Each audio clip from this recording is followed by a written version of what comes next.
حريق كبير في مصر الجديدة خد معاه 4 محلات وكذا دور من نفس العمارة اللي فيها المحلات دي. تعال اقول لك إيه اللي حصل. محل سيتي كريب في مصر الجديدة حصل فيه حريق كبير جدا، اخد معاه 4 محلات جنبه، واخد معاه كمان كام دور من العمارة اللي موجود فيها المحل.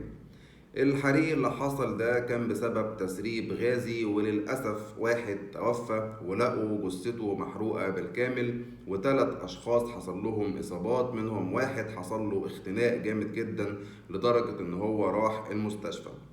طبعا الموضوع انتشر والنيابة بدأت تتدخل وتبعت ناس مختصة علشان يشوفوا سبب الحريق ده ايه.